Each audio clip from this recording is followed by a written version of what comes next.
freaking terrible. But we'll work hard to solve the format. 7 wins. And I'm sure we'll make it there. All right, what is up, my friends? Welcome to Bronze To Mythic.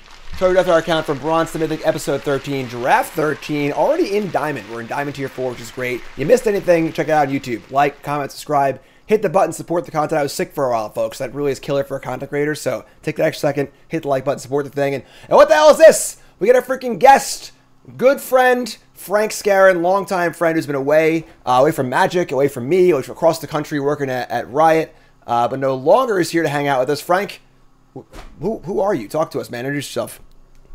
Oh, hey, how's it going, Jim? And also just got to say that theme song is incredible. Big lover of that theme song. But yeah, my name's Frank Skarren. I originally got into Magic, like, you know, classic middle school library kind of thing. Eventually was encouraged by some friends to try it out professionally, started grinding. I always loved Limited. Limited is always my thing. Spiked a Limited GP at GP Charlotte, which was the biggest at the time, which was pretty awesome. And then I eventually also won Grand Prix Philadelphia, playing against Reed Duke in the finals, so that was pretty dope. And yeah, I kind of just started a little Magic Pro career from there. I even got to team with Jim on Team Metagame Gurus as the homie squad. Great times. And that was awesome. Did that for a while. Eventually did get pulled away to work at Riot Games on their card game, Legends of Runeterra, which was really awesome. So I got to do game design work there for about 5 years. Game, great game. Didn't do so great as a product, so recently got laid off, which you hate to see it, but it has given me time to get back into Magic, because when I worked there, it was pretty hard to find the time to, travel every weekend and stay on top of things. It was a pretty demanding job, but I'm really happy to be back. I've been playing a ton of Modern Horizons 3 Limited, and I'm here to carry Jim because he's, he needs it. It's funny because I've actually been doing well this Bronze Mythic season, whereas I did terrible at the Pro Tour. I think I went like 2-4 at the Pro Tour in my drafts. And I don't feel like I have a very good handle of the format, but I have been doing well in Bronze Mythic. We are 13 drafts in, already in Diamond, which is pretty important. But yeah, Frank's 2-time GP champ. Also cool to see the Rioters playing Magic again. Steven's playing Magic again. I know Aaron's been playing also. They're both in top 8 of one of the SGGs, which is super cool. So happy to have Frank here, 2-time GP champ. You were Mythic #1 at some point this month too, right? Yeah, I spiked it right after the season reset, and then I just kind of stopped playing because there's nothing left for me to aim for, and I think I've decayed out a bit, but I did hit #1 for a little bit. Sick. All right, Mythic #1 drafter Frank Skarren's here. We're going to fire up a draft and do our thing right now. Also worth noting that in my day, I was regarded as a top Limited player. According to Jim, I'm washed now, but we're gonna see about that in the long term. Who would say that? Not me, right?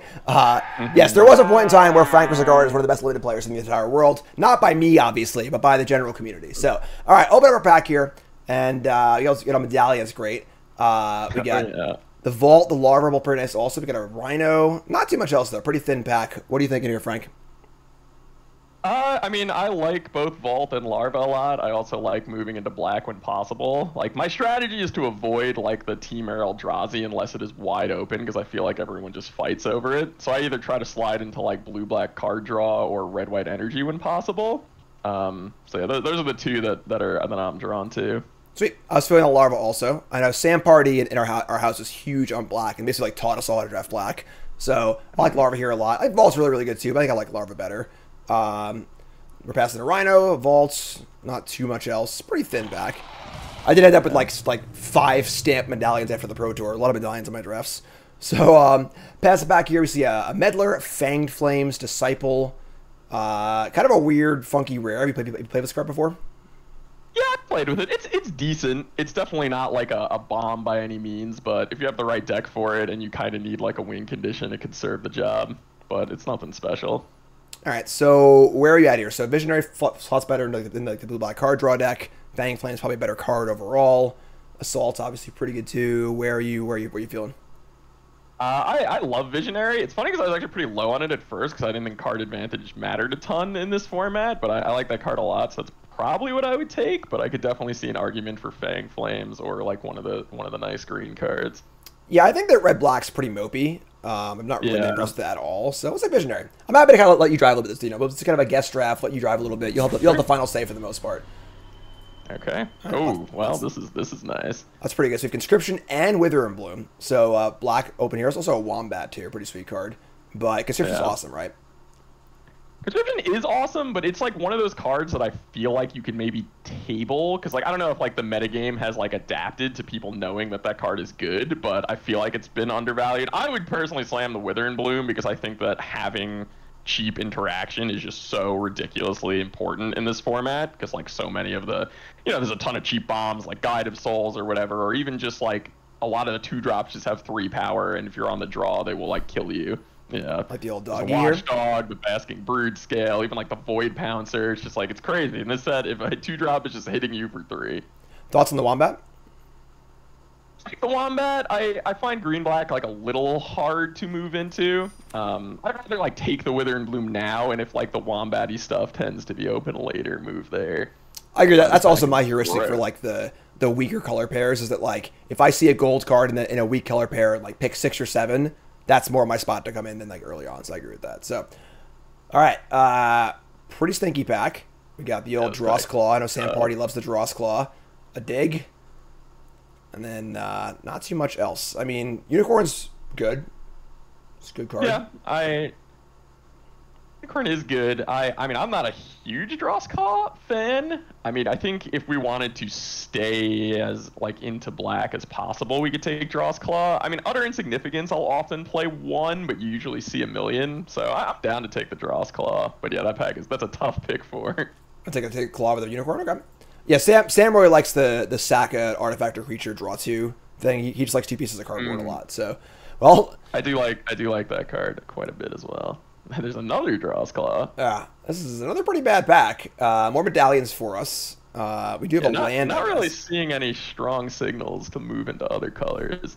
Yeah, the Prophet card, I actually like this card. This card plays really well with like the Hydra. There's like one other card that's excellent cost too, but the Hydra's the big one. If you have like 2 Hydras in your deck or whatever, and you ever draw a card of this thing, it's insane. Calc had that in our PT draft, but a couple of green cards. I mean, Elk and Uzwag are both fine cards. I would probably hedge and take the land. I like getting like sack lands when possible. There are also some good Esper legends too. There's like the Esper Baneslayer and the Esper what's the other one? Maybe just the blue-white guy or whatever, but yeah. But there's like Genku is a good splash. Yeah, that's the one, yeah. All right. I mean, obviously Dross Claw familiar, it's kind of the planned out curve, right? We got a big raid here, folks. Look at this. We got the official Magic the Gathering channel raid for 2,000. Welcome, my friends, to Bronze to Mythic. I'm Jim Davis, pro Magic player, full-time content creator. That's somebody Frank, washed up old Magic pro. Yeah, that's me. The Scurrilous Entry. And so you're familiar here, right? I would take the Scurrilous Entry. Oh, over familiar? I guess that makes sense. I think Scurrilous Entry. That's another card that I was like pretty low on coming in, and then I was like, wow, this card's actually great. I agree. Having cast a few times, it actually plays a lot better than it looks. But yeah, welcome everyone. Obviously, my name is Jeff. Hit the follow button. It's first time here. Welcome. Big thanks to Magic for the raid. Thanks so much. Appreciate that. And again, Frank's maybe a little washed, but 2-time GP champ, was Mythic #1 like 2 weeks ago. He's all right. He's all right. So, all right. So blue is like not coming at all. Another Sentry, a Vampire. Reclamation's a pretty awesome card. Yeah, Reclamation is decent. I mean, if we were going to take a white card, I might take the Knotmaster. I think the Vampire is like the safe pick, but if we want to like aim towards getting into something more powerful, I'd probably take the Knotmaster. Wow, I'll take the Vampire. I think Reclamation is better than the Knotmaster. Reclamation is pretty sweet in these like grindy like black decks or whatever. Yeah, I feel like it's pretty hit or miss. I also kind of hate black-white. I usually try to avoid it if possible. That's fair. I mean, we found that like whatever your black deck is, it's sort of just like black with 6 cards of another color, so it's not like you're black-white as much as you are. It's like almost splashing white. So like the secondary color didn't matter as much because you're cherry picking the good cards so much. But we see Meddler here. This is not our table. I believe there's one on our opening pack. But Meddler's dope. I'm pretty happy. Yeah, I'd take the Meddler for sure. Yeah. One thing that is very interesting about these, I mean, it's kind of tough about these arena drafts sometimes, is like if you're in a weak pod and like everyone's deck sucks, but then you have to go off and play against other people who are not in weak pods, it's pretty brutal. Yeah, that was part of the experience for sure. Coming up in the PT playing the arena drafts again was like, oh my god, because there were definitely some house drafts that just got train wrecked, and everyone's decks were just like a disaster, and like having to play out of pods and stuff. Let's take the Vampire or Junior. Or sorry. Take the time, yeah. I like that card. I think that card is actually not that good, but it's definitely like a pet card I enjoy. Oh well, I love the draw spell here. Yeah, that's great. All right, so blue didn't seem that open. It might have just been weak packs for blue because tabling, not tabling matter. Getting a Meddler 8 is pretty crazy, and then Shroot's pretty nice here too. So I think that the packs can really get. Oh, see, look, I told you. You didn't believe me. Oh my god! I did not believe you. This card is just so good. I mean, because the floor is just like a 3/3 for 3. You know, like, well, great sign for us. It's like Elder Relic Rare too. It's kind of nice, but all right. So now we're pretty firmly in our deck. Somehow Frank knew. I don't know how. I don't know. It's the voodoo going on over here, but all right. I mean, it's interesting with like the way these packs are distributed, especially because there's like the commander cards and these like weird, you know, sometimes you get 3 unplayable rares that it'll like seem like blue's not open, and then you'll just get a pack with like 1,000,000 blue cards, and you're like, oh, I guess the pack distribution was just like a little odd here. Yeah. All right, so pack 2 is a heater. We got White of the Reliquary and Devour Destiny, both pretty good rares, but not really in our colors. Great MDFC here in Fell the Profane, which is a freaking awesome card. You see the Draftsmith overlay here, loves it. Little 41 gold symbol down for yourself for free, untapped.gg. And otherwise, not much else here. Just pretty easy Fell the Profane, right? There's no discussion to be had.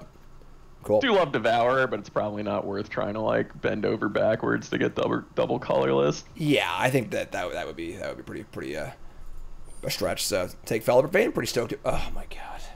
That's a rare right there. All right, so one of the best rares of a set, obviously making a ruckus in Modern as well, but just, you know, beyond comboing a Nadu, just a really, really powerful card. Just the ability to, even just making insects is good, but you can start copying creatures is pretty insane. That throws us off a little bit here. We have no green cards and no green fixing, but I don't think we can pass this card. Yeah, especially because like we don't really have a. I mean, like the next best pick is maybe like Demon Worthy or Familiar, which are both kind of whatever. So right. I don't mind taking it and like hedging on finding a way to splash it in. We also only have 4 blue cards, you know, and like they're not all bangers. You know, they're all kind of like just fine. Yeah, and this is a spot where this is a concept called value over replacement. You know, where you're looking at a card, you're saying, okay, I take this absolute 10 banger. We might or might not play it, but the other option is to take like a 6, which we might not even play anyway. So like we get to take a shot here and then and see how it shakes out.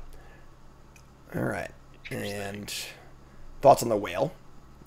I like the whale a pretty decent amount. I mean, you definitely need a deck with some cheap plays. I mean, it's usually like kind of better in like blue-white or like Jeskai energy stuff where you're getting energy and there's a lot of +1/+1 counters moving around, but it's a pretty good card, and I think it's what I would take here. I agree with your assessment, but I also don't think that our deck currently fits that like rule set. You know, like we're kind of clunky. I guess I don't know what else I would take anyway.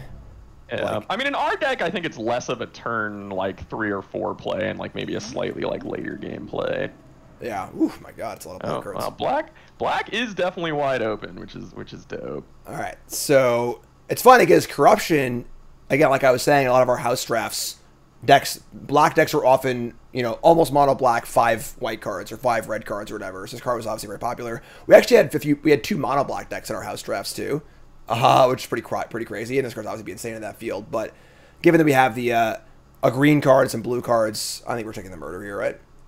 Yeah, I also think the consuming corruption might just table because like there's a good. I mean, black seems wide open, and only a dedicated black drafter would want it, whereas Breathe Your Last someone else might want. Yep.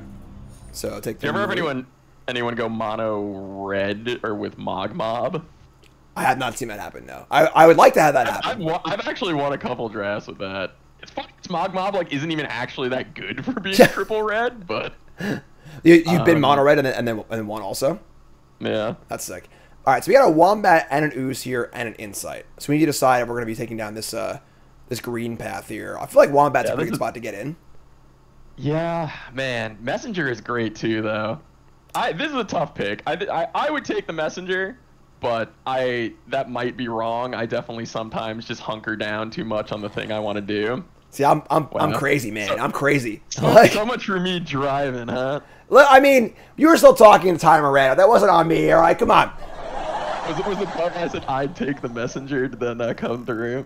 No, you broke up that part, so I couldn't really hear you. So, but right. Oh, whoopsie. Where are we at now? So we got waterlog teachings. I mean, are we considering being 3 colors here, or you want to just dump the blue cards? I could see being 3 colors with a light splash, and Waterlogged Teachings definitely helps with that. That's one of the dual phase cards, and I'm like, I'm taking this like 99% as a land. But it's, you know, it's fixing, so it gets the job done. Another removal spell is nice. That's great.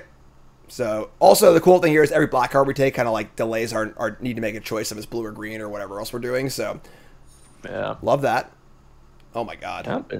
Wow. I mean, I would say with this pack in front of us right now, there's a really good chance the other corruption tables.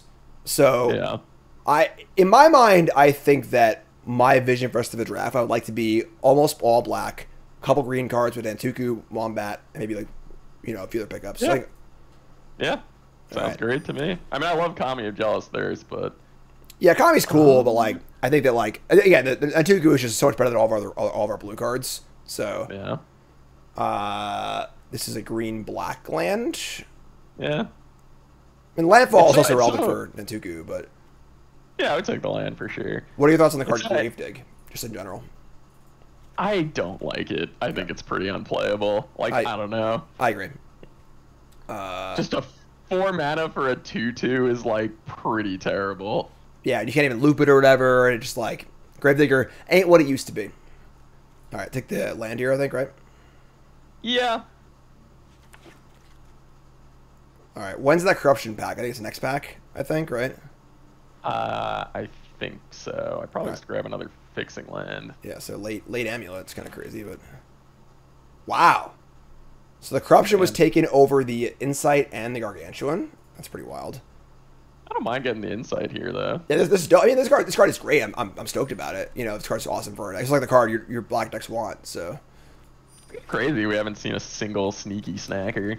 Yeah. I don't think anyone's taken them. I just feel like they're not there. Yeah, I would agree with that. All right, so pack 3. Open up yet another medallion.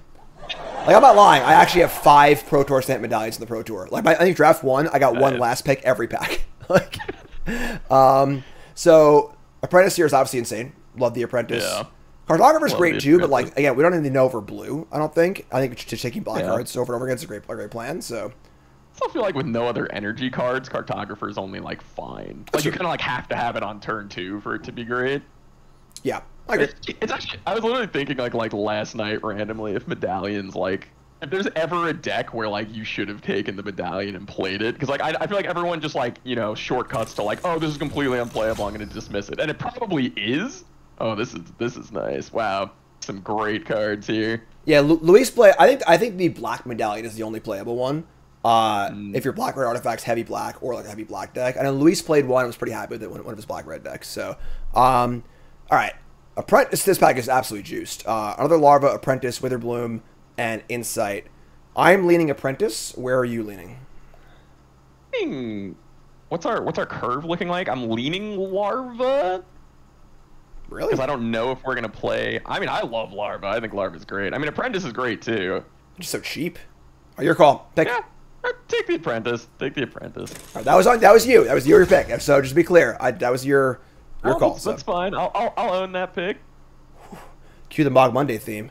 All right, so pretty stinky pack here. I mean, Sentry's fine, obviously, but I mean, if we want to move harder into green, Evolution Witness is pretty great for this deck. I've been a big fan. I mean, Witness is fine, but I've actually grown to really like that card, especially when you have like Wither and Bloom and stuff like that. It's also insane with Dreamtide Whale if we end up splashing blue, because you just get like infinite rebuys. All right, let's do it. I think one of the important things you can do when you're drafting and trying to improve is to draft with other folks and then just do the things that they do. You know, things that are like, that's a little weird. Let me try that. You know, think that getting out of your comfort zone is a really important thing to do. So let's do it. All right, we using. Birthing Ritual can be insane, but it's probably not great in this deck. I've played against it in Modern. Yeah. Yeah, I mean, with Apprentice too, with everything in their deck, but yeah, I would shake the use. It probably tables anyway, but we shake the use here, right? Yeah. I mean, honestly can be pretty underwhelming. It's like a very like, it's only good if you're like already ahead and kind of like snowballing. If you're ever behind, it's I just feel like it's one of those cards that it looks and reads insane, but then is actually just kind of like exactly fine. Let's go with the Witness, go with the Wombat. Like, it's just like a 3/3 for 3. if it gets to do its thing, it's incredible. Yeah. But it also just dies to like every cheaper, you know, dies to Galvanic Discharge and Wither and Bloom and like basically anything that trades favorably with mana. Sure. Probably like the Oozewag. Yeah, I think I agree. We're off this card draw thing, so I think the Oozewag fits well. I think we're basically off blue at this point. Don't really see a reason to be blue. We have a Meddler, a card draw spell, a Whale. Yeah, that's really it. I mean, if anything, I would be maybe looking to splash like Whale and Unfathomable Truths, but definitely not unless the mana is like super nice. Yeah. Thoughts on Servant? That's fine, right? I like Servant. Yeah, it's definitely not great, but I usually play it. Honestly, sometimes even just as a Civic Wayfinder, I'm pretty happy to just get in there. Sure. All right. The old Night Blade, Shadow Spinner, Insight. I mean, second Insight I think is fine. That makes not playing blue a lot more appealing also. Yeah, I like the second Insight here, because then we could even probably still just play our Mindless Conscription and be like reasonably happy about it. Yeah, for sure. A few late ramps, but yeah, a nice Jeskai pack for our Golgari deck. Perfect, you know, just the way we drew it up. Yeah, so the Rams are so interesting because I feel like red-black is only as good as many Rams as you get, and it's so hard to be like, oh, I'm going to go red-black and just pray I get 5 Cranial Rams, like... Yeah, I agree strongly with that. Red Black has been very impressive for me. Another late Amulet, jeez. We don't want to play any of these cards, so... Yeah, I don't think we're playing any of these. Take the rare of gems. Necrobloom, another Insight. What else is in his pack? This is a heavy black pack. I don't remember if there's any... I don't remember, but... Yeah, I'm not tracking super well. Yeah, we're not playing all these, so whatever. Maybe grab the Necrobloom. I don't love that card, but oh, interesting. I'd probably just take another Scurrilous. Yeah, it's good with our Wombat, right? Yeah, it's good with the Wombat. Alright, so I'm pretty happy with our deck. Late Kami, we probably won't play. We have 2 Insights. It's possible. Let's see what our deck looks like here. So yeah, folks, you're tuning in. Welcome. My name is Jim from MTG Full-Time Content Creator. This is Bronze To Mythic. Charge up my account from Bronze To Mythic. I do this every set. Episode 13. We're in Diamond on a pretty good run right now. I get my guest on, Frank Skarren, good friend of mine, and washed up former one of the best limited Magic players in the world. Starting to play Magic again a little bit, so I figured I'd drag him out here and see what we can do. So I think let's get all these out of here. And all right, so blue cards. Just cut the blue cards for now, and see where we're at. So we're at exactly 23 without the blue cards, which is not super appealing. So I haven't looked at all the cards. Obviously, Natuku is great. Curve is pretty good. Don't love playing 2 Draws Claws. Yeah, I would probably play maximum 1 Draws Claw. Yeah, and then we have 1 MDFC. Right. We have 1 blue-black land, 1 green-blue land, and 1 green-black land. With the landfall trigger on Nantuku, giving us a little extra value on our fetch lands. Also the Witness, too, for our fetch lands. Thoughts? Right. Man, I mean the blue. I guess we also have the blue-black dual face to help the splash. It's tough. I don't know if because we would definitely be making our mana significantly worse, especially because we have this consuming corruption. And I do think the Whale is actually very, very good in this deck because we did end up with a bunch of +1/+1 counter stuff, but I'm not sure if it's enough to justify the splash. We also do have a green-black-white land, so we could splash the Necrobloom, but I feel like that card's pretty mediocre. Yeah, we're not really using the tokens that well. I guess we have the 2 Apprentices, which is kind of cool. Yeah, we have the Apprentices and we have the sack draws, but probably not enough to justify it. And these are all white lands. Yeah, that is also possible too. That's kind of a cute possibility. So I think without the 2 Apprentices and the 2 Insights, the Necrobloom is pretty unexciting, but it does kind of jive with our deck a little bit. But I think the Whale does seem very appealing in our deck. Like, our curve is actually really low, so I could see us playing this on turn 5 a lot and then playing a 2-drop. And we do have a good amount of counter stuff. Yeah.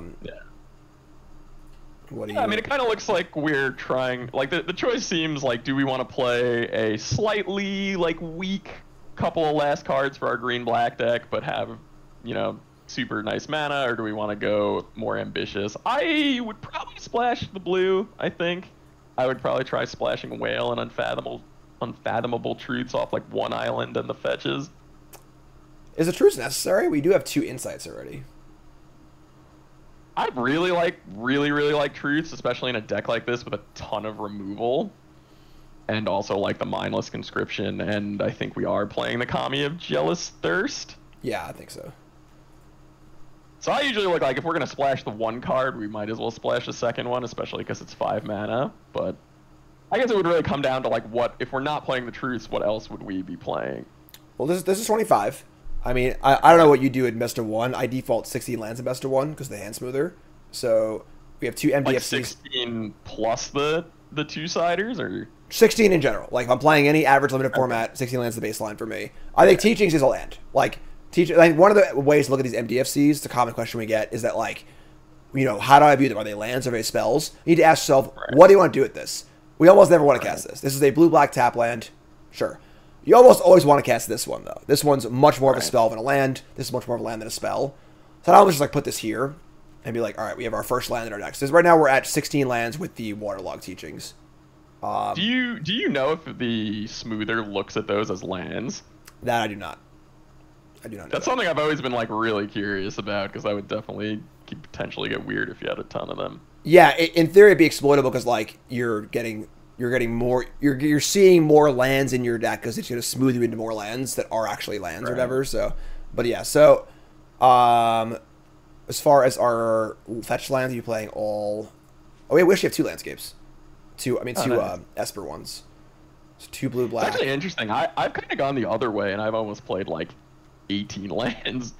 Yeah. I don't know like the smoother math, but I just hate getting mana screwed in best of 1. And I feel like it's usually like if you get mana screwed in this format, you're just dead. You're just dead instantly. But if you like flood, you could kind of work your way out of it, unless you're like an energy aggro deck. Yeah, I mean, I just hate flooding too. So, but I think we're like this deck's also a little more mana hungry as well. So I wouldn't mind playing, like 17 lands, counting the Teachings as land also. Yeah. If we were to cut a card, then what would we cut? Also, need to figure out how many fetch lands we're playing as well. I think if we're splashing the blue, I would probably want to play them all. But one of them is just green black. So this is just off color fetch. Oh, yeah. I would say we shouldn't have this one. Yeah, I don't think we need that one. Okay, so and then we're at islands. Probably like this is 7, 8, 9, 10, 11, 12, 14, 15, this is 16. There's 16 lands, not counting the Fel the Profane. I could see cutting a spell for a land. Any thoughts on what spell you like to cut out of his deck? We are only playing 7 swamps at this point. What's behind my head? Wombat. I would never in my life play Drawsclaw in this deck, but I kind of want to see it in action because I think that's maybe a card that I've kind of like mentally shortcut into just like, oh, I never want to play this, but I would just want to see actually how it performs in a deck like this. Yeah, it's not awesome. There's none of the affinity flyer. You know, we have 2 insights, which is like the major reason to play it, I would think. Yeah. It's cute with the apprentice also, I guess, but looking, I mean, as far as cards to cut, I think the options are Corruption, Drawsclaw, maybe Grim Servant. I'm still not like stoked about the Truths. Like, I just think that splashing for his card draw spell is like it's really clunky. We already have 2 insights. You know, like flashing back Insight on 5 is not as good as casting Truths is, but like it's close. You know, it's not close, but it's. We can cut it and just get another swamp in there. I don't hate that. I don't think we really need the card draw or the power. So like, so yeah, that's what I think I would do. Thoughts? Okay. Yeah, no, I'm down. I would probably play the Truths, but I'm down to go without it. Well, what would you cut that on your own, Drawsclaw? If on my own, I would definitely cut Drawsclaw, or I could see just sending it with only 17 land, with like, or like counting the, you know, both the dual faces lands. Sure. 8, 12, 13, 14, 15, 16, 17. Yeah, this is 17 and a half lands, basically, so. Yeah. All right, cool. All right, so, chat says your call. You have the final call. Drawsclaw or card draw spell? Let's do Drawsclaw. I want to see Drawsclaw in action. All right, the claw's in action. All right, so that's our deck. Frank, you know what time it is? Is it game time? Nope. It's prediction time. Time to place your bets. What do you think? 7 wins, yay or nay? You two folks, take a second, pause the video, scroll the comments, liking the video along the way. Leave a comment making fun of Frank, please. And then also, let me know if you're a believer or a non-believer. Hey, you want to come on the show, man, all right? All right, yeah, and then let's get to our game, see how it goes. All right, match number 1. We got Karn hanging out here, too. Chat coming out with me. And we got our dual land. That's pretty cool. Dual land, green land. That's great. Sounds great. Cool. Can't really ask for more. All right. Inundated archive. Wait. Oh my god, what? What? Didn't you want to fetch for green so you could play Wombat on 2? Yeah, probably. God.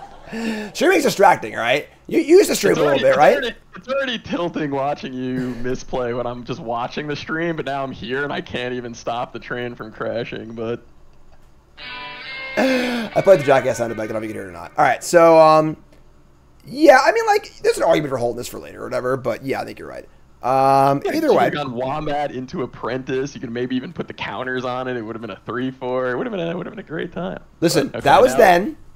Yeah, this is now. To now. All right, so are we? So options are we can play Swamp, we can play the Marionette, we can play the Witherbloom and Kilvis, we can play this thing at a green, which seems a lot worse now. I lean towards killing the Brood Scale.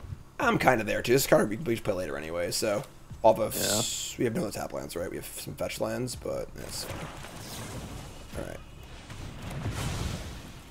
Say go. We're killing it now because they can't. If they do attack with it, I'm going to take 2 because they'll just not pump it. Repurposer, little Eldrazi action. You already know the Strong curve from the three opponent. civilizations. All right, so I mean, I guess we're just jamming Marionette and fetching up a.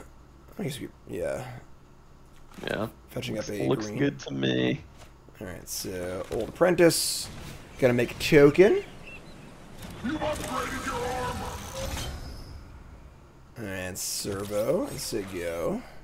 This weapon is live. Definitely looking to draw a land here. Yeah, that would not. I mean, yeah, we got the Serve and find another land too, which is kind of sweet. So take 3. Chat says non-believer because Frank isn't the pilot. Listen, all right. Frank can start streaming again, and then I'll come bother him on his stream. You can all watch him play, all right? You remember streaming, Frank? Streaming's not easy. Oh my god. Wow, your opponent's deck looks phenomenal. Yeah, that's a pretty good 2, 3, 4. Yeah, we've got good hard removal for the giant Eldrazi idiots. We just have to hope they have like the common ones and not like a Kozilek or something. Yeah. All right, so get a forest, untap, draw land. Nope. Okay. Probably just getting Ooze down. Yeah, that's where I was at too. Just attack for 1. Efficient. Attack for 1 or 2, I guess. Play the Uzi. Yeah, think so. 2 Apprentice is pretty sick. Like, card's really good, but... Yeah, I mean, if we get some chip damage in, we might be able to just, like, wall them out with life loss. Yeah. Alright. Say and go. This is one of those spots with the Ooze, though, that I was kind of talking about. It's like we're on the back foot. Like, it's might be able to, like, kind of do its thing, but we might also just, like, die before it gets to do its thing. Or we might have to, like, prioritize other plays.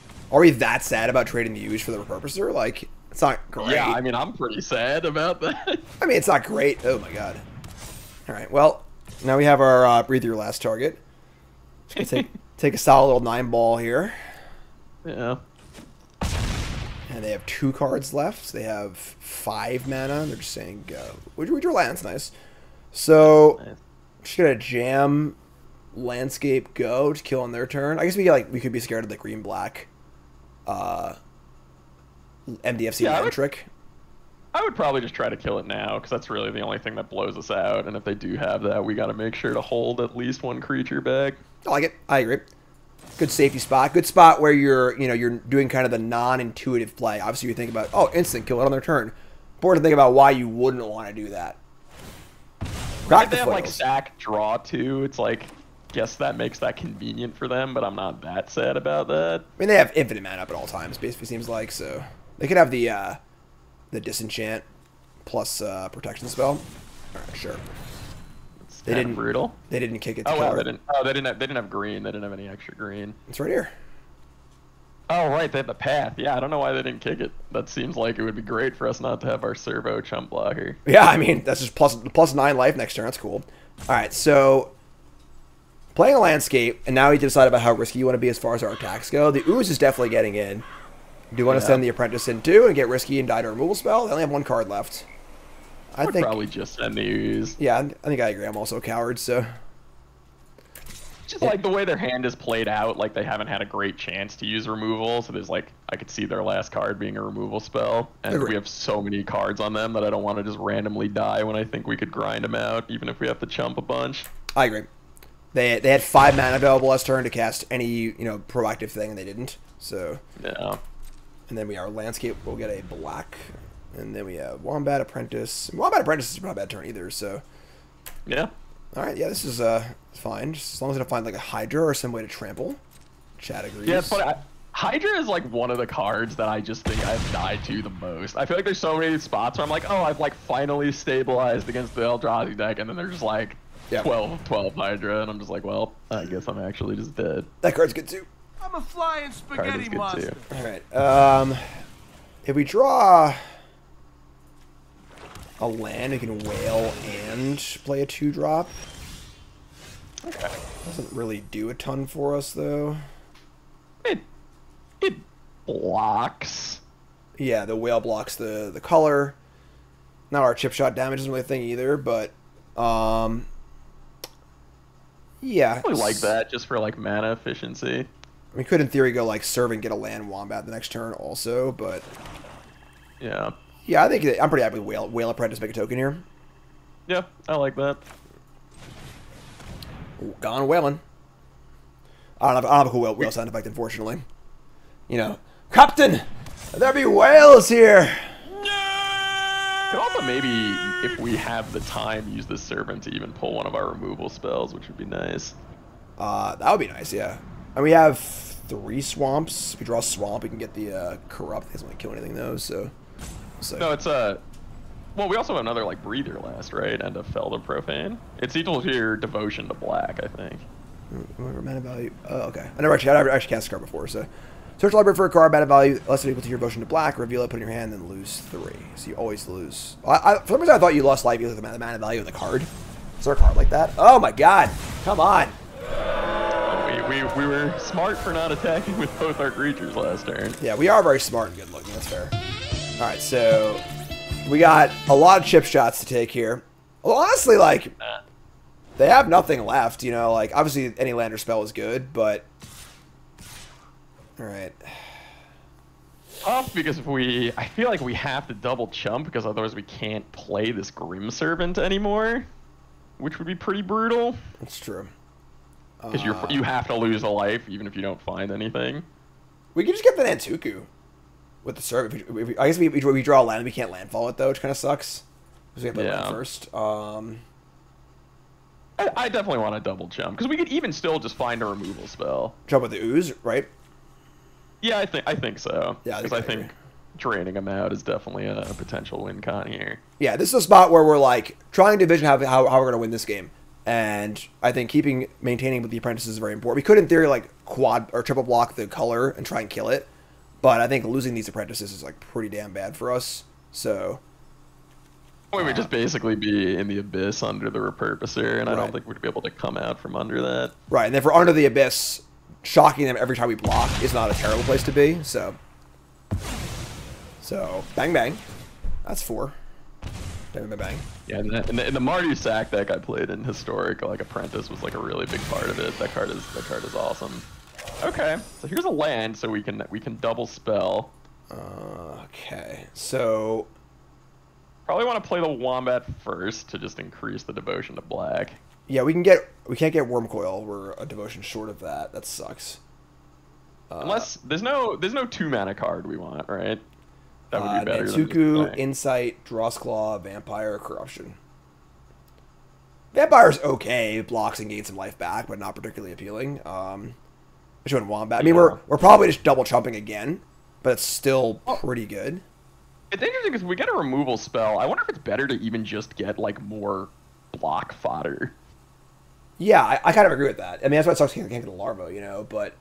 I mean, we have a Kami of Jealous Thirst. Then Tuku, like, if we just draw land, then Tuku is like 2 blockers, you know? Yeah, I hate getting the Nantuku. Especially because if you draw a land and you can't, I guess you can't bestow it and landfall it, because I was going to say, if you make a copy of Marionette Apprentice, that would be awesome. Why can't we bestow it and landfall? Well, we don't have double green. We can't, like, pay the green. Oh, right, yeah. Okay, those are... We don't have any things that matter with counters, right? Alright, so, yeah, let's go land.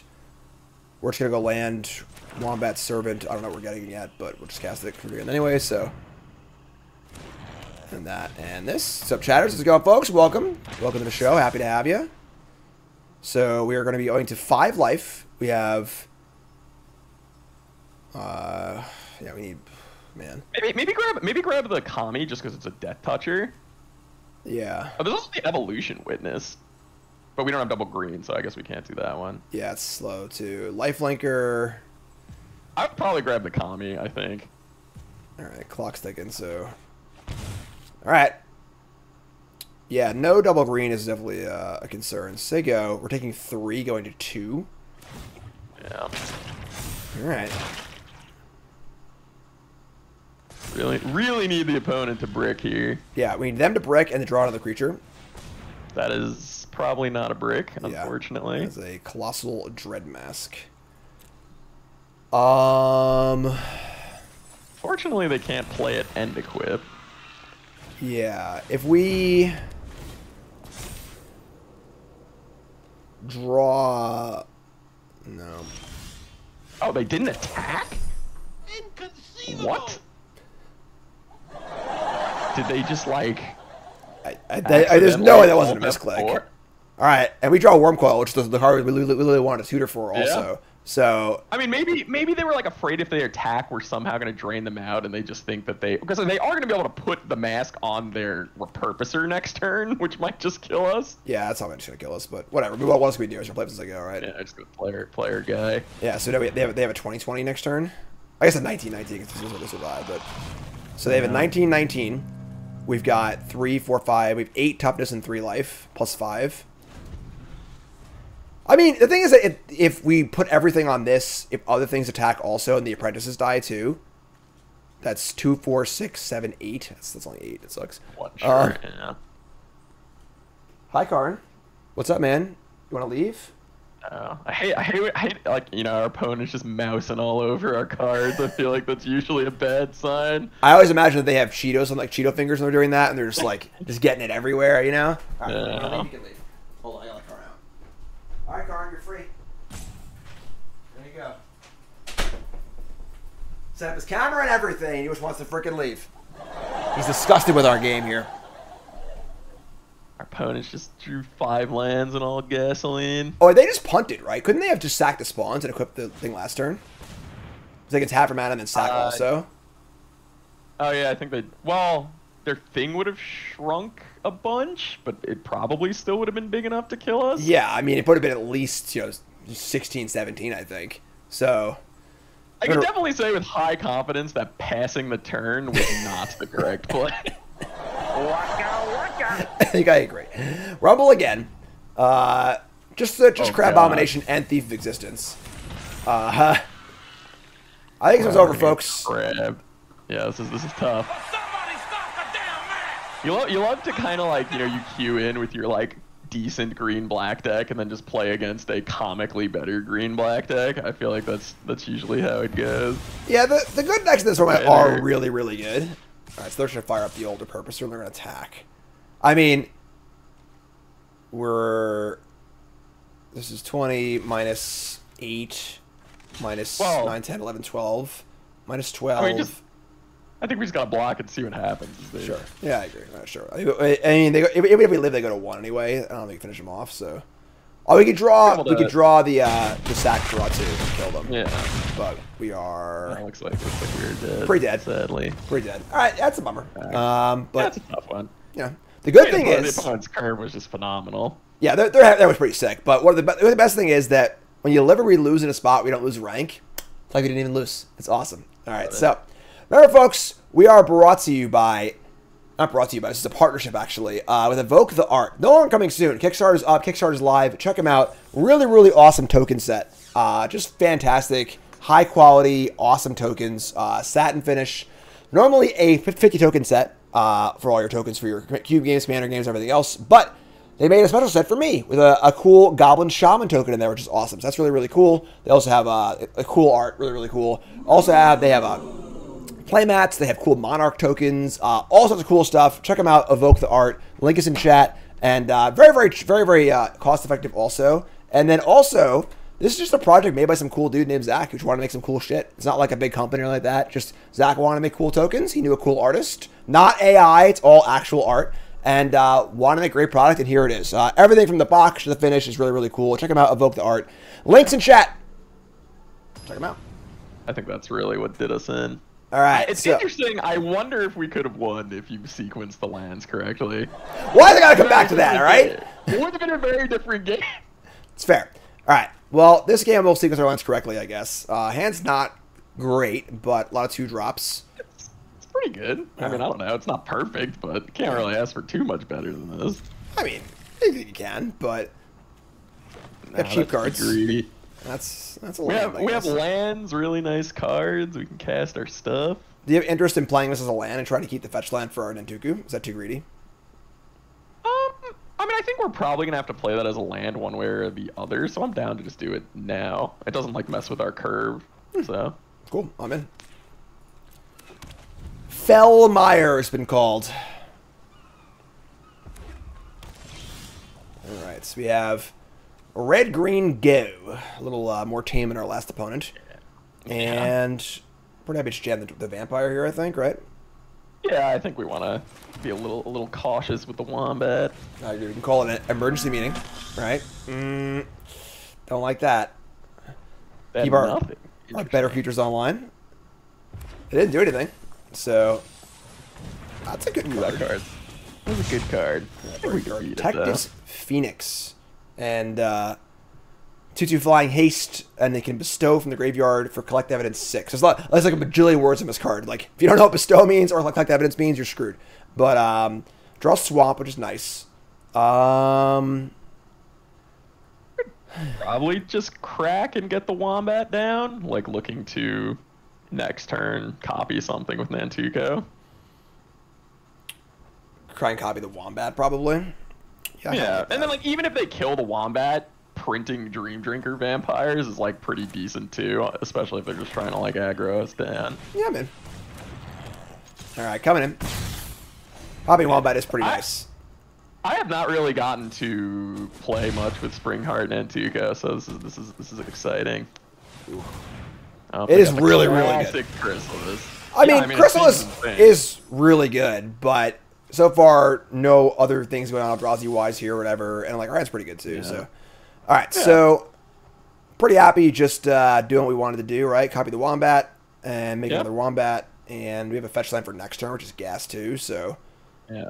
I mean, especially because, like, once we start getting the counters going, these things are going to be massive. Yeah, so play Forest, right? And then we'll, Well... Don't play the fight. Yeah, okay. I see. I mean, I never know with you, you know? I know. You never know what's going to happen. Could be anything. It's crazy. All right, so play this thing, Landfall. If you haven't played with Nantuku, it is an absolutely ridiculous rare because even if they kill the creature the thing is on, it still falls off and makes the insect tokens too, which is insane. So, no attacks here. We're just say go. And then... the only rares that I think is, like, potentially better than that is Chthonian Nightmare. Oh, man, they're up! That's kind of insane. Is that even right? Or should they have copied the Chrysalis? Right? Like... No. I mean, I guess they're just trying to kill us. I mean, like...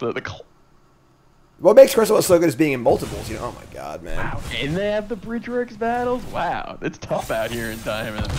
It is, I'm telling you. Yeah, these streets are mean. Alright, so it does fall off, and now we can make tokens. We do have a landfall trigger, too, which is kind of cool, I guess, but... We do have a whale plus counters at some point. We can't even survive that long, but... Good old Dross Claw. Yeah, we did draw the old claw, so... I mean, I think I like just making the vampire bigger and attacking. That would be a 4-power vampire, then next turn we can whale it, maybe. Yeah, and then it'll start getting really big, and it might be able to like race this flying damage. Yeah. Because then we could also potentially like chump with our 1/1 and draw 2 cards. Yeah. So right now we're at land, pump attack, probably fetch, get a token, and then block with our one of our insects. Yeah, I think so. Setting up for next turn with a whale and then a trigger probably on the proliferates, which is kind of cool. So yeah, I'm there for that. All right, so let's go here. And also, like, if we pick up another swamp, we could even just use the consuming corruption to kill the phoenix, which will be nice. Yeah. Okay, so menace jams. Get some life back. We're gonna landscape, landfall. And again, this card's so good. They answered it and it's still freaking here. So love that. Yeah, I feel like that's one of the reasons Chthonian Nightmare is so insane, because like if you don't have specifically enchantment removal, there's like so few ways to interact with it. Yeah, Chthonian Nightmare plus the Accursed Marauder is just like absolutely insane. It's just unbeatable. All right, so we'll say go. We're taking a little shot in the air. They landfall again, attack for 3, 4, 5, 6, 7. But I mean, the vampire is gonna get really big over the next few turns. So. Yeah. If we proliferate, we get 2 more counters on it, right? So it'll be a 6/5 menace, which is sick. We're actually in like a decent spot here. The draw is really good, but we're doing stuff. I mean, unless they do something crazy this turn, I would actually almost say we're favored. Oh, I screwed up. I didn't get an island. You mentioned swamps for corruption, so I just like mindlessly got a swamp. That's tough. Yeah. I'm holding that one to you a little bit too. Because you said if we got one more swamp, we can kill the phoenix. I think I said if you get a third swamp here. I mean, what do you think, Chaz? Is that one on me or Frank? All right, I'll take full responsibility for last game. That was all me. But hey, you're the one behind the drivers. Oh, now it's okay. Okay, I see how it is. Okay, that's fine. Also, your lands are kind of obnoxious, so it's a little. My beautiful Urza Saga lands are obnoxious. Wow. I'm a base land art only gamer. Damn. All right. Well, they got a little monkey business here. They're gonna kill our vampire. Chase will sack in response. Yeah. Like, we're just gonna peel the island anyway, because that's just how we do it. There it is. How about a forest instead, actually? All right. That's the worst one we could draw. Yeah. All right. So now our lifelink's offline. You've just lost chat, by the way. You just talked shit about the old bordered lands, and now chat was all on Team Frank, and now they've just all left your team. So, that's okay. I know it's a rough take, but I don't know. I like visual clarity overall.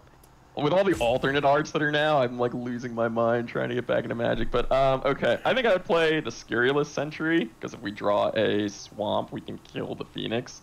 Yeah, I think I agree with that. And then our fail stage is to kill the... Oh, no, then I have to play the Fars.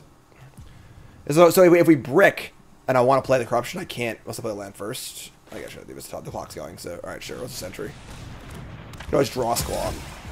Draw Forest, obviously. I would maybe just pitch the Draw's Claw. I think we want to grow this Sentry. Shit. Alright, and say go, yeah. Yeah, that sucked. I mean, we could have just, like, played the land first and had a guaranteed corruption to kill these flyers. Oh my god. Brutal. That is brutal. Man, imagine now being so lucky to get a freaking Sprint Heart Dentuku. Just ridiculous. Just preposterous. Wow, we are just getting absolutely washed. Yeah. Could have dumped the whale too, but yeah, this is a. They stay back on D. Are they scared? They're running scared. Is they even block? They can't block. Yeah, okay. Yeah, we can block. I mean, I guess our board's a little intimidating, but is it like a couple insects? The Wombat could become a 5/6. We got some way to. They're really or they're holding back multiple. They're really waffling here. I'd be scared too. I mean, makes sense. All right. We have 4. We actually have all 4 forests. In case you're wondering, we've drawn all 4 of our forests. Just, Well, we kind of drew our island. Yeah, island or swamp. We're at 5. We were just dead, right? Like We're not dead. We can corruption. You can get a swamp and corruption for 3. Yeah, they just need to draw any. I guess we kill this, right? Every month. So sure, let's do that. I guess. Well, for first attack with a sentry, I think, just to see what we pick up. Okay. I mean, we're gonna 2 mana for that, and then 4 mana. I think if we run out of time, our turn's gonna end. So you gotta do something. That's true. All right, let's stack. Oh, see, now you can even fetch the island if you want. Yeah. So we want to. Now he gets Worm Coil too. It's actually really good. So we discard Forest here. Yeah, I think so. Then they can double block. We would trade Sentry for this. I think it's fine. So yeah, I think that's definitely fine. Okay, so do that. And then we're gonna go Swamp, Larva, Corruption, the Phoenix. They double block. I'm actually like happy. Yeah, me too. Right? Like we're happy trying to get a ground shitter for the flyer. So all right, that's cool. What a dolt. I mean, they left it back, so I guess it makes sense that they're blocking. Otherwise, that is true. Or classic, not. No attack, no block. Just classic, you know. All right, so that's where you know you went wrong somewhere. Yep. All right, so landfall, make a token. I just want to kill this. Doesn't matter. It's first, second, I guess. Whatever. Let's cast. Kill this. All right, awesome. Worm Coral Larva. We're like turning around a little bit, you know. We're alive. Yeah. If they don't kill us, oh, can they bestow? Or are we just dead to the bestow? Are we dumb? No. No, they can't. Just okay. 4. Yeah, like they didn't act like we were taking that into account. Come on. see, most of chat wouldn't have picked up on that. But like, oh yeah, Jim knew what he was doing. Yeah. And Frank sees right through me. Right through me. That's like the most important things in streaming is being able to kind of be like, oh yeah, well they only had 4, so it doesn't matter, you know. Right. I know fucking clue. I know what's going on. All right, so they're on 10, 3 cards in hand. If anything dies, they can bestow. It's funny if the Chrysalis had died in combat. If we did this thing bigger, they would have bestowed. I guess they would have bestowed this though. So either way, we're gonna sit here and just chill and hope they don't do bad things to us. Yeah, I mean they're not immediately killing us, so that's usually good. Yeah. We have double landfall, insight, gain some life on the larva attack.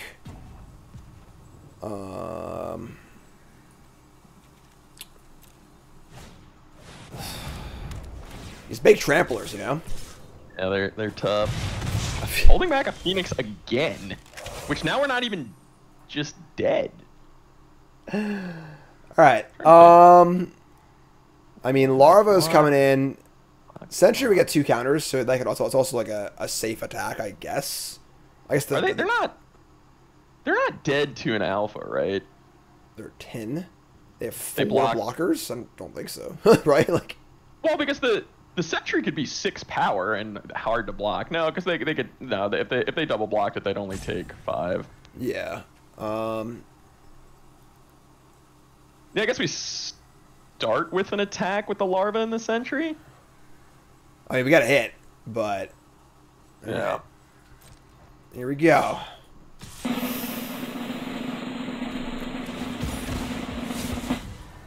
Oozewag. Let me dump the whale. Yeah, I think you dumped the whale for sure. All right, so poor whale. Up to 6, 7. I mean, this is an attack for 9, and we are gaining 3. So can't single block that guy. Sucks is killing the mask isn't even that good because probably gonna move it. They're trying to chump block. Just chump block the larva and take 6. Okay. Okay, that's cool, I guess. So we are up to 7. We're just dead. We're just dead, right? They should move the thing over. So like, well, they might not move it, but also maybe we just insight the worm away and try draw murder. Yeah. So we have 2 breather last. Wither Bloom. Wither Bloom does it actually. I guess. Yeah, I think I gotta put it on the flyer. So sack the worm.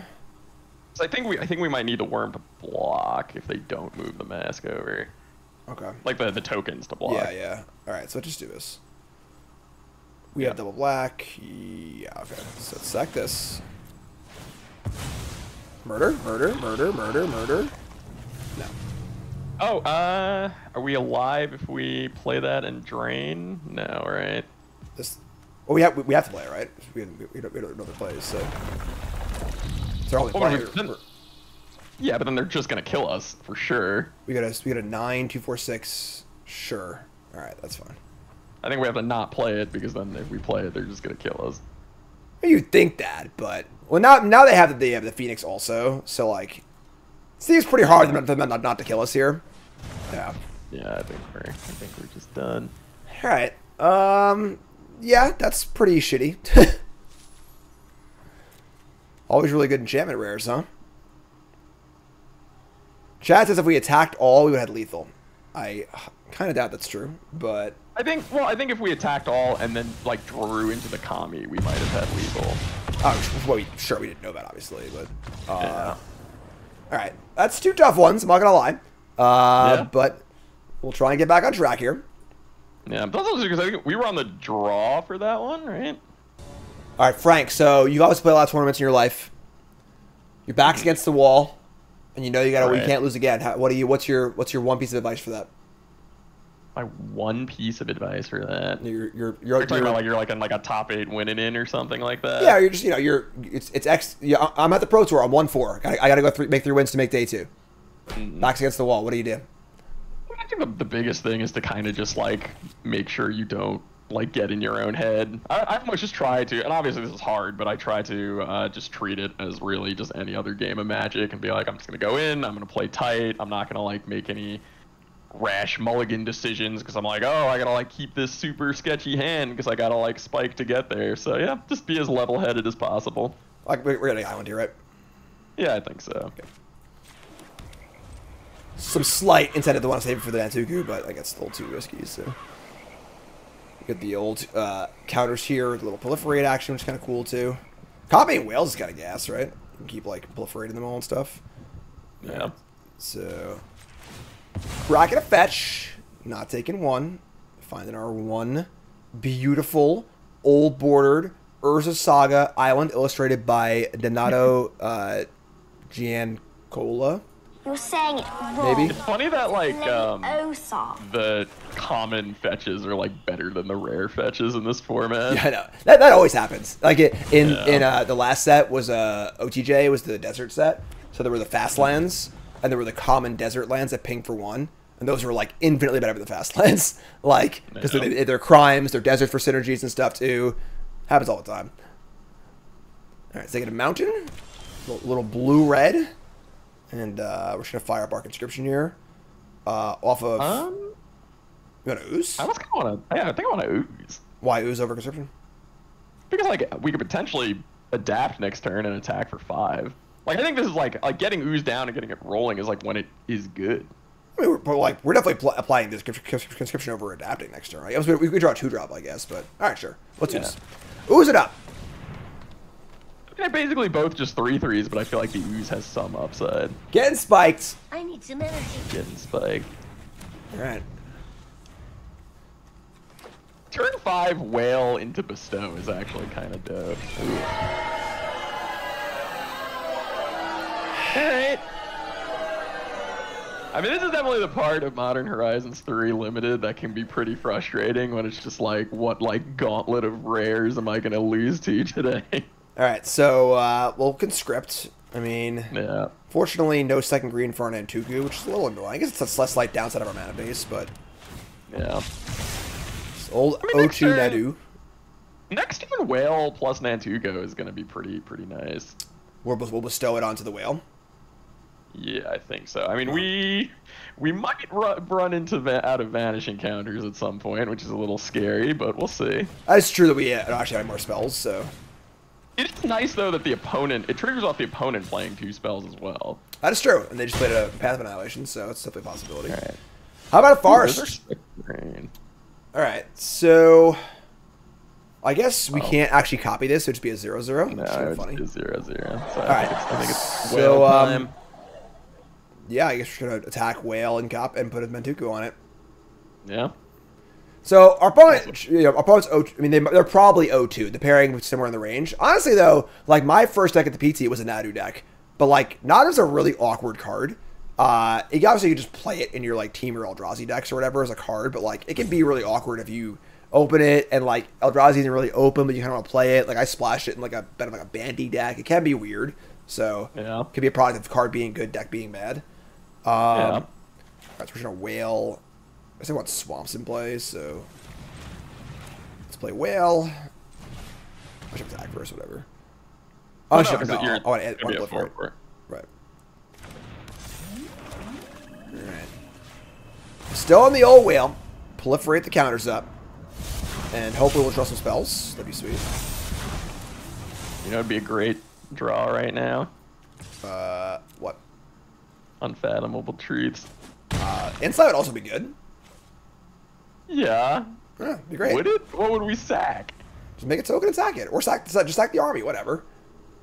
Don't just sack our 4/4. That's gonna continue to grow. Yeah, we attack with it, and then we just sack it, make a new copy of our whale.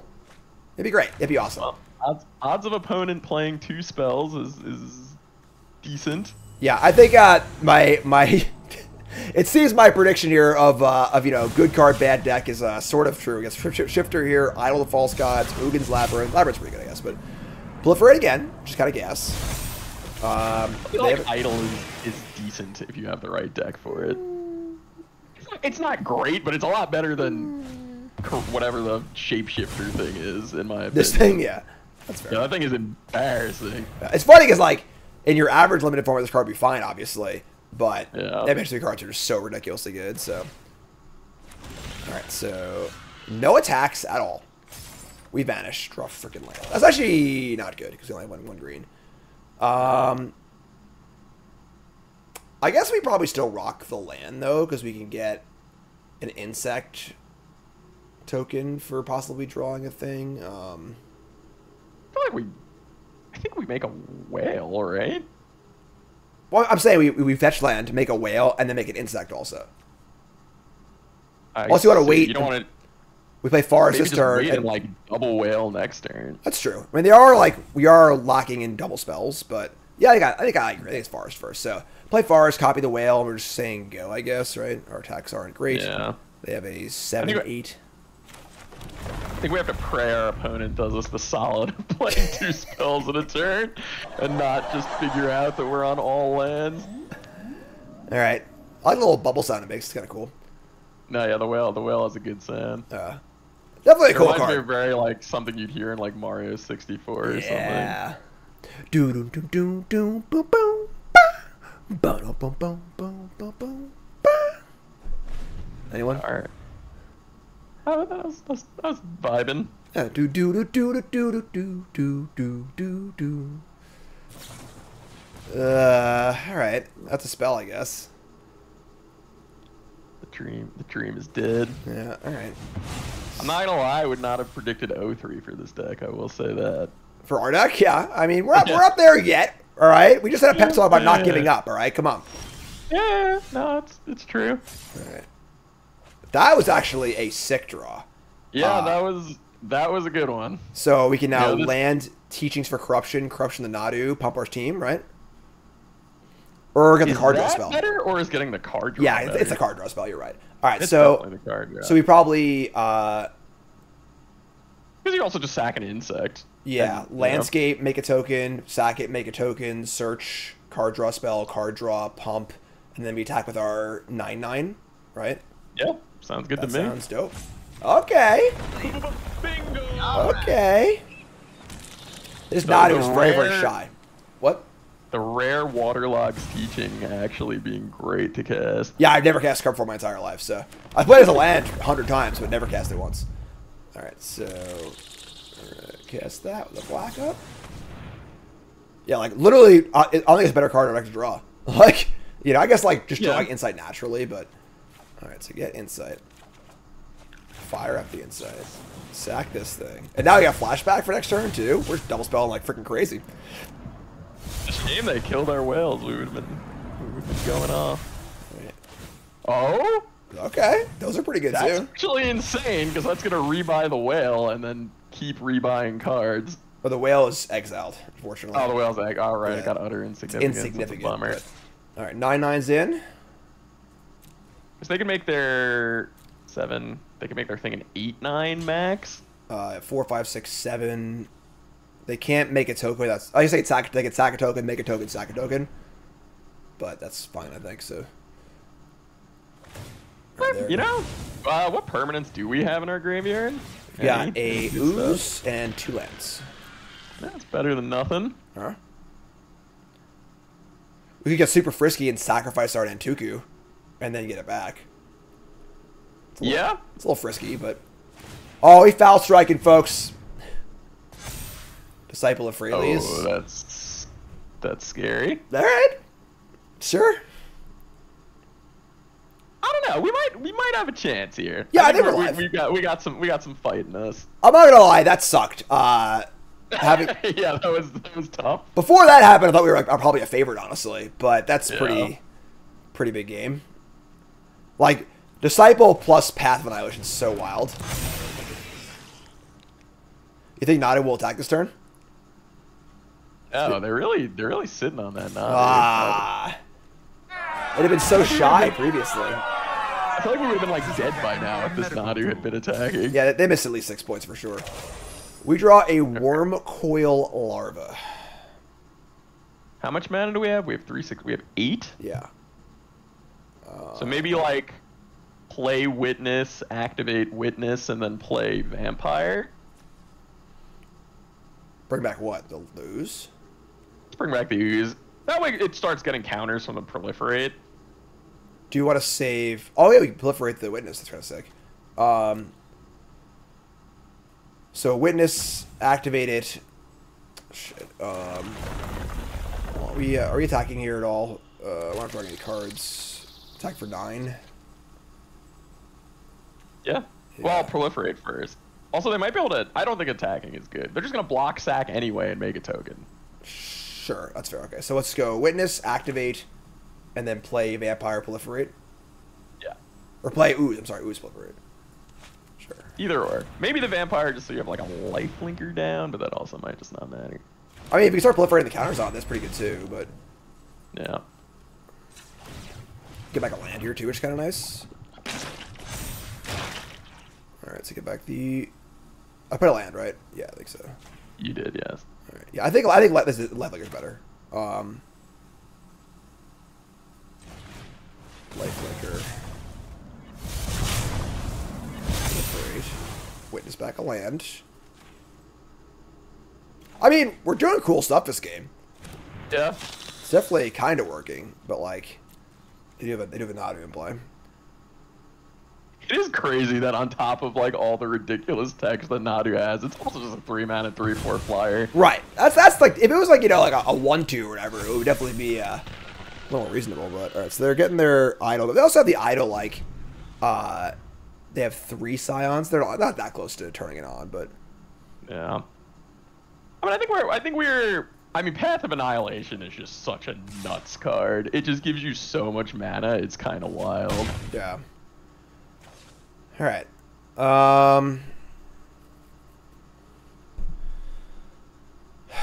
We need to be.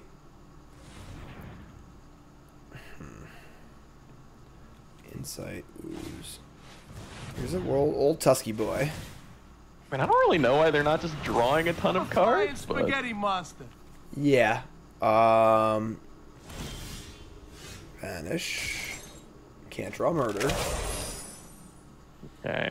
I mean, I guess we just really need to find a way to kill the Nadu. So maybe we want to just flashback Insight here. Just start there.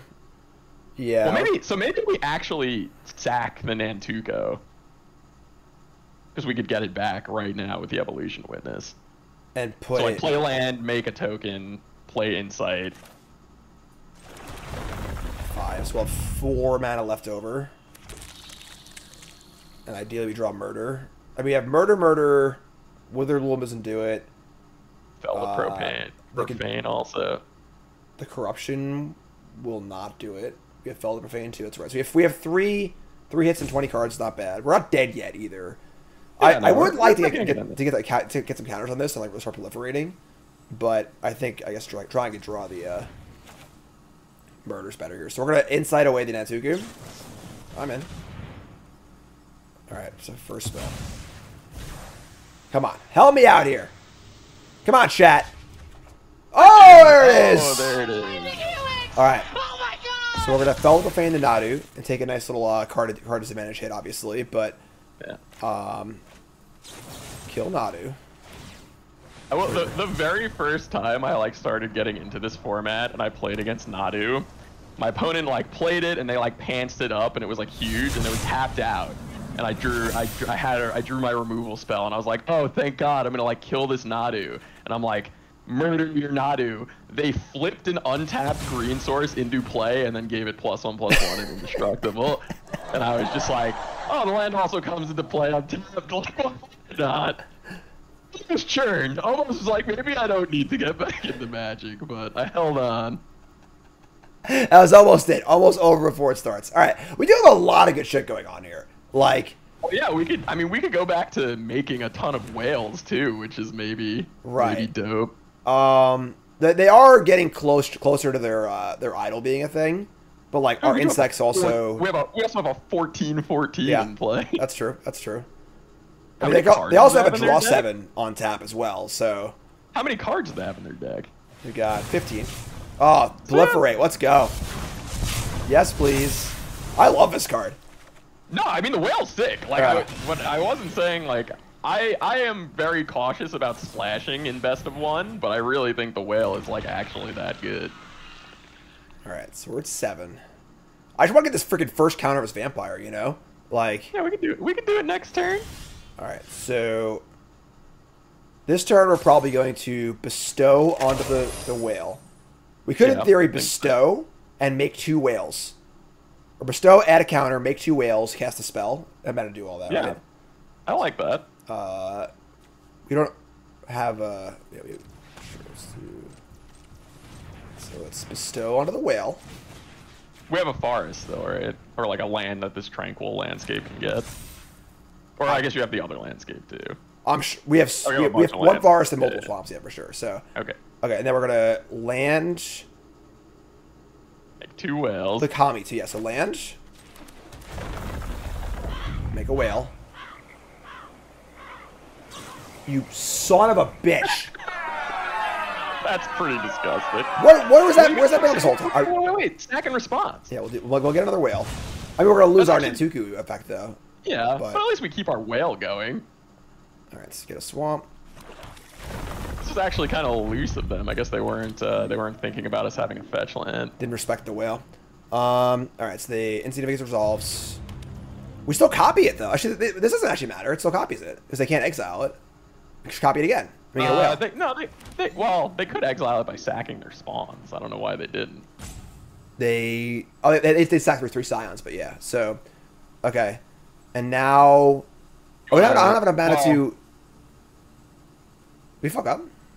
No, I mean I think it's fine because I would just play like the Kami now. All like right, it's gonna take a turn, but I think it's fine. Yeah. All right.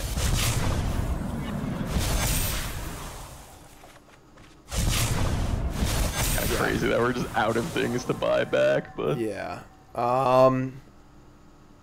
Yeah. They're also in a bit of an awkward spot because if they do sack, we could just get the Spring Heart and to go back again. Right. These are huge now. They have 4. Not going there for a while. We need to find 2 mana to get a counter this thing though. Like. Yeah. I mean, we could have done it instead of making another whale, but I feel like it's better to get the extra whales in play. We're gonna slam down the witness. I also think that like decking them out might be our win con, as ridiculous as that is. No, I think that's very reasonable, honestly. Like if they ever want to cast this, you know, it's gonna come down to like, do they have an Emrakul in the deck or something like that, or some insane card. Right, or like one of the like 2 Falter dual face cards. Yeah, or Hydra, I guess. Yeah. I guess I mean, we have a huge guy. They have a ton of mana, so. It's crazy to me that, ooh, that's a little scary, that 2 of the dual face cards are Falters. Yeah. I guess they can either get back like Nadu or like a removal spell. Yeah. I mean, we're decently deep.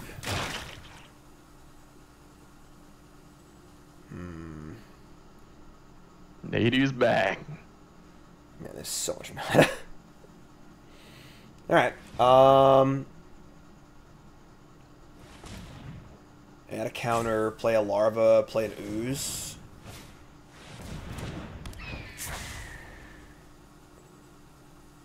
That would proliferate a bunch of times. Alright, banish down. Okay. Bingo. Alright, so we have 6, 7, 8, 9, 10. Wait, 6, 7, 8, 9, 10. We have 11 mana. So 3. Maybe go like ooze, adapt, vampire, kill Nadu. Ooze, adapt. Oh, ooze, adapt. Ooze, adapt both our creatures and then kill Nadu if we have That would be 5, 6, 7. That's 7 mana. Land. We can breathe your last. We can not make a whale if we do that. Okay, we probably don't need to adapt the ooze, but yeah, I would think I want to make another whale. So let's go landfall. Like a forest in our deck for sure. Landfall.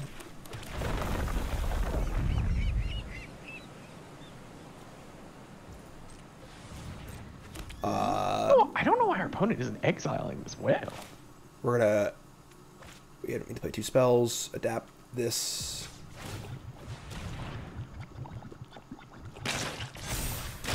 Menace. And we're 1 mana short of playing the larva. That sucks, but whatever, sure. Kill Nadu.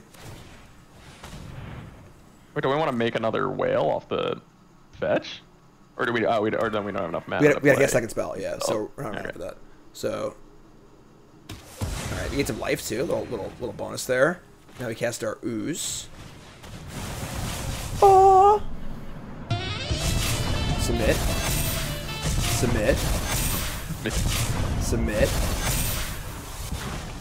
Okay. How many cards do we have left in deck? We're at 15. They're at 10. Okay. Their Nadu triggers helped us out a little bit. And then we just say go. What a bad card Nadu is. It's milling the mat. I know, right? This is probably one of the craziest games I've ever played in this format. Well, this is what I mean. Like, you get a lot of non-games where you just get rolled over, but then you get this game where it's like these insane engines like going up against each other, and there's just like a ton of micro decisions, and it's like it can be really cool. Yeah. All right. Cycle landscape. All right, 1 card deeper. Yeah, this is the length of this game is trying to trick folks thinking that we actually do well in this draft. It's like a 2-hour O3 video. As any episode that's under an hour, if the viewership like just drops significantly, so like we're doing God's work here either way, win or lose. All right, here's your disciple. You're going for it. How deep do they want to go? 4, 8, 1. I feel like they can't do 8. They're doing 4. I think. Yeah, their mouse, their Cheeto hands are all over it. So 4 cards in deck.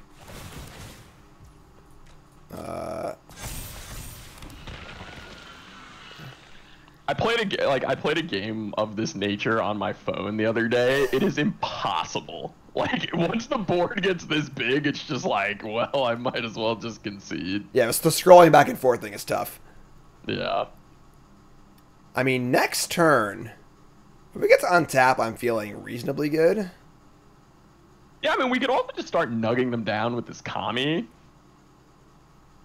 Yeah. Give us a life buffer. We got 6, 7, 8, 9, 10, 11. We have 12 lands. We don't have double spell at the moment. How many lands are left in our deck? The contents of our deck is currently we have a Corruption, a Drossclaw, of course, 1 Insight, 2 Marionette Apprentice, actually, which is pretty insane. Witherbloom, Wombat, Murder. God, that's a little terrifying. What do they just play? An Eldrazi Linebreaker. I mean, we're fine. Yeah, we're proliferating 3 times, dude. What's Linebreaker? Oh, the hasty guy. It has trample, does not give trample. Yeah. I mean, the next turn cycle is going to be a freaking 14 power trampler, so. We also have a 25-25 too, so. Yeah, this zombie is really just brick walling. Huge. It's a freaking tank. Bring it. Oh, yeah, bring it on. Sure. Yeah, whatever, sure. What? They I have think if there's anything, are they gonna like siege smash into like removal or something? I don't know. I mean, I think you just have to block. They like, can have the death touch else? trick, but I think this is fun. Yeah. We're just blocking, yeah, whatever. Worst case scenario would be Siege Smash and Death Touch Trick. That would be bad. But let's just sacrifice it. Respect. Alright, go up to 4 on their idol. Goodbye to our thing. No more whales for us, but I think 3 whales is pretty good. Alright, so I guess now that we don't need to fetch for the whales anymore, I should crack this probably, right? Yeah, I think so. Because we really want to double spell if we can. Yeah, so get our last forest. So have we have 2 swamps left. Alright, the whales go up. Draw Cursed Wombat. Well, that's kind of nuts. Damn. Alright, so we are gonna Wombat. Yeah. Can we afford to adapt it? I think we can. So we have 5. We can adapt it and also play the Worm Coil. Yeah. I'm sorry, adapt the ooze, I think. ooze. Adapt. I mean, it's more mana efficient to adapt the Wombat. Like, we're not attacking anyway. Is it easy to? I assume there's no way we could leave drain mana up, right? No, not for casting this. Okay. Then yeah, I guess we have 10 mana exactly right now. So let's adapt Wombat. Just play Larva.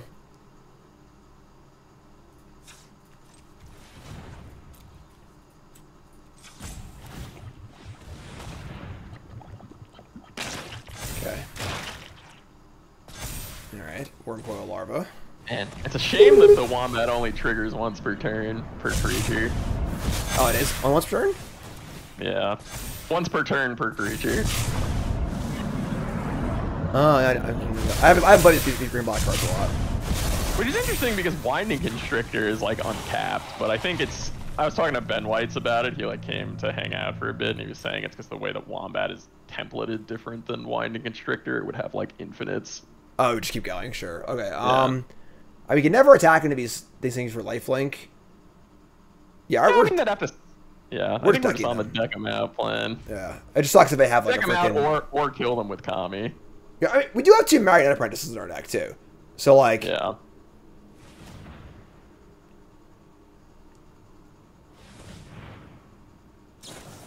Planar Genesis, getting deeper. This is Demonic Tutor. They got 4 cards in deck. Do they have a way to win, right. Or do we win? God, if they just slam an Emrakul, I'm gonna be pretty sad. I mean, it'd be good TV. You know, one of the things when you're a content creator is you recognize that in the games you lose in ridiculous fashion, it's kind of like a good thing, you know. So, I feel you. This is it. I'm glad we at least got one exciting game out of this deck at the very least. Yeah, this is one of the coolest games in the entire series. So, having a whale of a time. I got you for a little rim shot there. I'm surprised you didn't go with the wah, wah, wah, wah. I got everything. All right, I got power at my fingertips. Yeah. All right, what do you got? I mean, if it was ever cool, it'd be in play already, right? Like you'd hope. Yeah. Hopefully the opponent's in the like I can't believe I'm gonna lose phase of the game, and they're just like scraping to try to find some way not to lose. Just a casual 29-29 on defense here. I mean, this thing does have trample. So, like, if they have a death touch trick and they were to, like, just tap this target itself. Like, there are definitely ways we can lose. Oh, yeah, for sure. Lots of ways.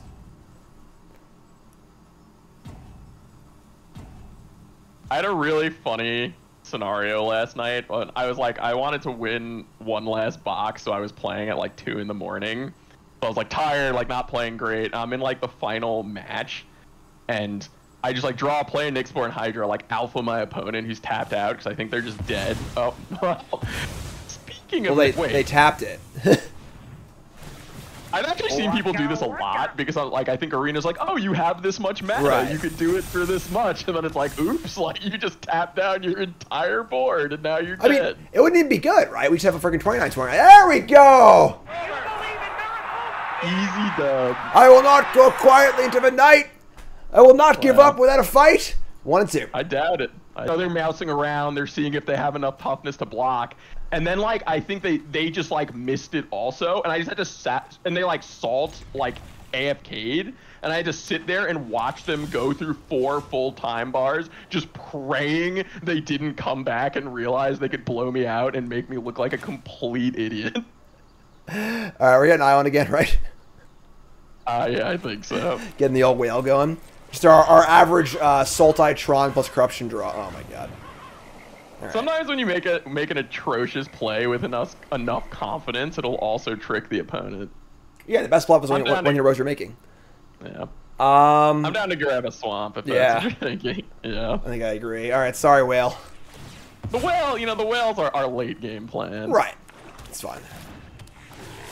Right. Little goblin, obviously. Always punished. No chance that wasn't coming. Just kill it now, right? I'm playing this whale. Yeah, I think so. Yeah, I agree. The whale's 1-5 now anyway, so. Conduit Goblin's probably my favorite card in the set. I love that card. It is such a monster. It is very good. Feel the power. Red White is definitely also just one of those archetypes that while people are just like fighting over Eldrazi, you just get to like slide in and get like 3 Conduit Goblins and just murk people. I feel like that doesn't happen that often. Like, you think you just have like the 3 Sneaky Snagger deck. Oh my god, this card's sick. Or the 3 whatever deck, and I think it just never works for me. All right, so this card's absolutely insane. If you haven't played with it, whenever they get energy, they deal much damage. Very dependent on like how good their deck is. If their deck is good, this card's unbeatable. Right. So drew up blue source, but I guess like getting down Wormcoil is probably a pretty high priority. So probably just want to play tap land here and then Wormcoil next turn. I think we got to get the Oozewag down personally. You want to Oozewag and then just like pump next turn, attack and play a tap land. Yeah, because I mean we could also just draw an untapped land. It's not impossible. Yeah, I mean it's basically impossible, but all right, man, sure, ooze it up. Modified by yours truly. All right. They even have the fetch land to turn Revolt on. We might just be about to get like sent to the Shadow Realm. Bring it on. I mean, our last game was enough for me. Like that last game was awesome. But we go out like punks here, whatever. Like we'll still have that game. We'll always have Paris or whatever. All right. Yeah, we just be like, oh yeah, we lost to Detective Phoenix twice. Oh my god. I guess like they couldn't sack and kill the Oozewag, so it's still pretty bad for us though. All right. Would you draw land naturally? So you go. You just attack and play the Wormcoil. Seems fine. I think so. Yeah. We just have to pray that they're out of energy cards. Yeah. It's also like I lost to someone once who had Aether Revolt with like 2 unstable amulets because it even makes the pings from the amulet do 3 each. So it's just like, utterly egregious. It's always one of those. I never realized that. It's nuts with amulet. It's nuts with the Siege Gang Commando type card. Sure, there's like a lot of like really strong. On top of it just being phenomenal baseline with energy, there's also a couple really nuts synergies. Oh god, I don't like this. Probably not a good sign. Yeah. All right, Revolt achieved. They now get 2 plus their energy, so that's 4. All right. All right, that's probably. Oh wow, they're just not messing around. I mean, I guess we are basically. Oh my goodness. So that's 4 more and then 5 more, right? We're just dead. I think we're just dead. Yep, stone dead. All right. Wow. Well, as we said, we got to play one really awesome, interesting back and forth game, and then we got our teeth kicked in. Just died on turn 6. It's just, we haven't had a turn 6 yet. Just dead. It beats. All right. Well, yeah. I mean, I didn't really think we were 1-3 there. Let's go. We'll go look at our deck and get our, lick our.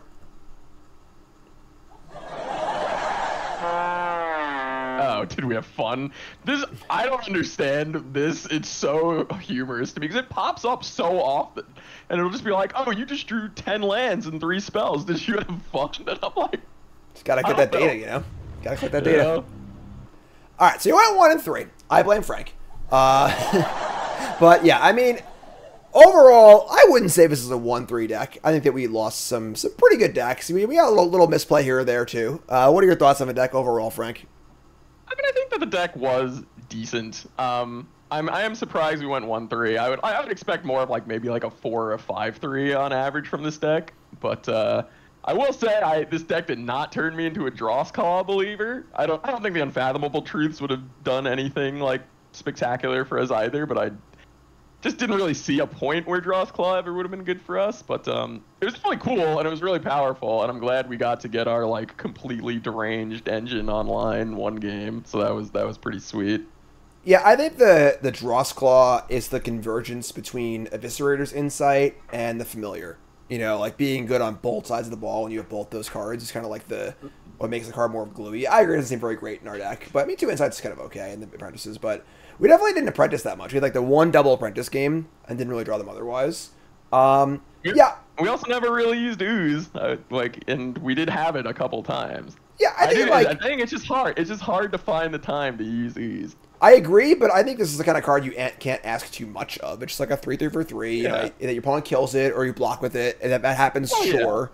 And then if you get to use it, great. You know, but it's the green-black like archetype common. So it's like it's just kind of sad that it's like then you look at like obviously Writhing Chrysalis is like the extreme end of the spectrum, but it just like doesn't hold up nearly as well. Yeah, it's not quite Conduit Goblin or whatever either. I mean, there are some sick draws of this with like the brown scale or whatever on turn 2. Hold on a second, I'm sorry. Oh, no, you're good. But yeah, I don't know. I liked our deck. I thought it was cool. I think we probably were more or less in the colors that we were supposed to be in. I'm definitely glad we pivoted to green because I think like the Evolution Witness and the Springheart Nantuko like went a long way to like giving us some extra oomph. Yeah, strong agree. The Witness was a great call for sure, and the Splash of Whale was great too. Also, yeah, I agree. I would say 4.53 with this deck on average. You know, 1-3 is a little below, but like it's a really powerful format. You know, it's like sometimes they kind of get you. We lost to, you know, Aether Revolt and Detectives Phoenix. We lost to Detective Phoenix with Springheart Nantuko on it, and I don't even remember what we lost. We lost to like 2-drop Eldrazi into Eldrazi Repurposer, into Path of Annihilation, into like Crabomination and like other stuff. So it's like, you know, our opponents had strong decks with good draws. It's just, I think that's just kind of the variance you have to accept when you go into this format. So what are your overall thoughts on the format and parting thoughts? You know, you have a minute. You have the floor for a minute. Modern Horizons 3, thoughts on the format, and then advice for folks playing the format. I think that it's a fun format. Purely from a competitive standpoint, it's not my favorite format I've ever played. I think there is like definitely skill there, like in those really long games, but there are a lot of games where you're not going to get to make a ton of decisions and you're just going to die. But if you're looking to just like have fun and see some really like flashy, high-powered stuff, I think it's a pretty great format. Can definitely be a little hard to get into. It's like a lot of complexity. It's a little tricky to approach, but yeah, if you get it in settled, you can have a pretty good time with it. So yeah, I'm really excited for Bloomburrow too. I think Bloomburrow is looking a little more like my speed. I used to love Core Set Limited, where I'm like literally talking like pacifisms and Serra Angels. So I'm excited to see Bloomburrow maybe be a little like lower power level and have a little more like, you know, nitty gritty, scrappy play. Sweet. Well, happy to have you back, bud. Happy you're playing Magic again, which is great. And I think you're going to enjoy the normal limited sets. You know, I would say that limited in the last like 3 or 4 years is really like a bit of a renaissance. There have been some really great formats. Kaldheim, Ikoria, OTJ was pretty good. Coming out in Neon Dynasty was a great format. A lot of really good things happening, and definitely not quite at this kind of insane Modern Horizons power level. So, Frank, thanks so much for coming on. Obviously, I guess you want to pump your socials or whatever. Don't really make content anymore, so if you want to pump it, go nuts. Nah, I'm good. Cool, that works. And then Frank was laid off by Riot, so if there's any game design companies out there looking for a 5-year vet of the industry, shoot him a DM or shoot him a message. All right, thanks for coming on, Frank. That's episode 13 in the books for Bronze To Mythic. Make sure you like, comment, subscribe, support the content. We'll be streaming again tomorrow. I mean, I'll be streaming again tomorrow with you fine folks. And then we got to wrap the series up because Bloomburrow is coming soon. Full set review for Bloomburrow is literally on Friday. So we got to wrap this shit up. All right, so no more 1-3s hopefully. So you two folks, love you. Like, comment, subscribe, and peace.